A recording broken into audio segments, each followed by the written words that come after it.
Frankel, CageMinds.com. Fight Week, King of the Cage, Onslaught, Socorro, Texas. My guest at this time, Taylor Starling, taking on Cynthia Arceo. I'm horrible at people's... Arceo. I'm horrible at people's last names. I'm sorry about that. How you feeling, Taylor? I'm feeling great. I feel amazing. I'm ready to throw down. I haven't been more ready. You're on this torrent pace. You actually gave up a fight last weekend to take this fight. How thankful are you to be able to have these many fights coming up? A lot of people say it's hard to find fights, and you're just weekend after weekend getting them thrown at you. Oh, yeah. You know, my coaches believe in me, and they're willing to throw me in there, and I'm willing to step in there. It's so amazing to have coaches that really want to keep me busy. My coaches want to keep me busy because I'm willing to. I'm willing to throw down, tough fight, and I'll be there, like I said before. So, even though you had this short amount of time training to evolve, what's the difference we're going to see out of Taylor from the last fight to this fight? You know, I've been working on everything. Everybody thinks that I'm just a boxer, but I can go to the ground, I can throw kicks, I can take kicks, I can wrestle, I can do it all.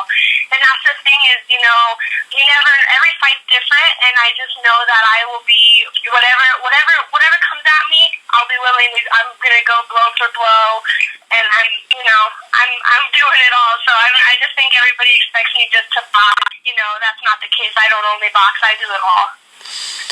Not only boxing, but coincidentally, you're coming off of a 27-second knockout, and your opponent's coming off of a knockout also. So, fireworks written all over. What's your thought on the matchup going on? You know, this is one of the first times that I've ever felt like I've had a really tough opponent, and I'm honestly excited. I respect her. That's awesome, you know, but I just came off of a KO. It's going to be a really good show. I'm excited to fight with her and put on a good show for the crowd because I know, like you said, it's going to be fireworks. It's going to be blow for blow, kick for kick. It's going to be crazy. The intensity, someone's going to have to get between you guys at the weigh-ins. I was at her last weigh-in up at Buffalo Thunder, got a little heated. We've seen your pictures, head on the forehead. What does that moment mean to you when you're there face-to-face with your opponent? When you're face-to-face with your opponent, you know, I've seen girls get nervous. I've seen girls smile. You know, that's not what I'm there for. I'm there to let them know that I'm there to fight. I'm there. And it's going to, by the end of the fight, by the end of the stare down, like, my competitors will know who they're fighting. They will know my name by the end of the weekend.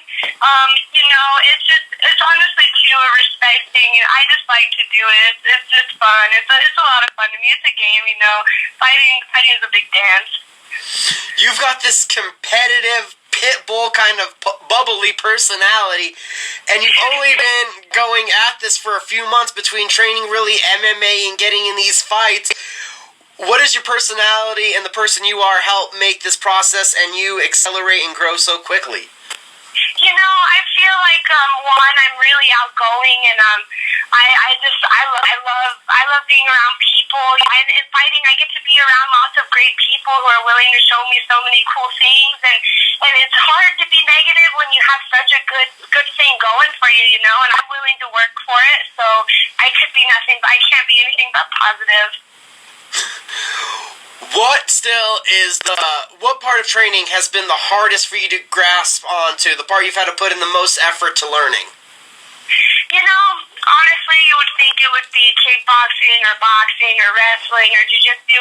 That's honestly not the hardest part. The hardest part is some days when you just don't want to go in. It's the mental aspect, pushing yourself to really go every single day and be there every single class.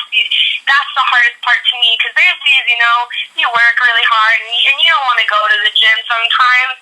But, you know, that's the hardest part to me is the push to get there, you know. It really motivates me, especially like having as many fights as I do. The mental game is what really I feel like is the hardest part. You're showing the determination. You're obviously motivated. Tell us a story. When was the day that you were like, I'm going to become a mixed martial artist, I want to be a fighter, I'm going to go 150% at this goal? You know, I could say the first day I ever put a pair of boxing gloves on, I went against a big boy, and he hit me in the face, and I said, you know what?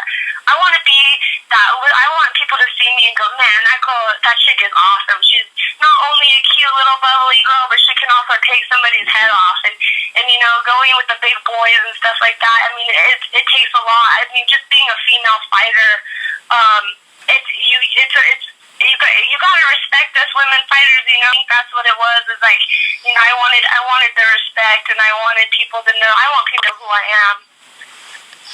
So some people have to get that used to getting hit in the face. For you, it sounds like it was natural. Oh, it's not so bad.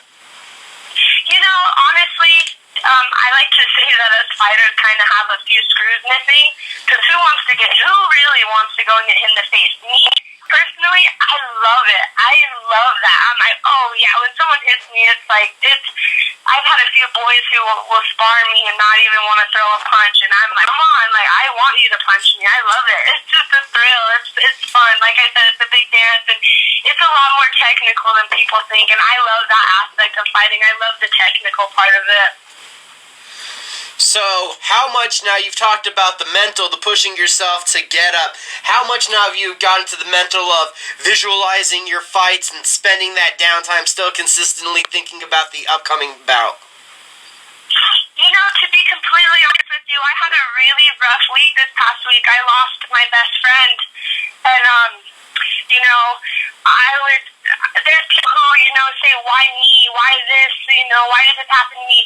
But me, I have it motivates me too, you know. I know I have people, mentally I'm ready, you know. I have everything against me, and I like to prove some people wrong, but I also have everything with me. I have the support, everybody. I'm just really excited.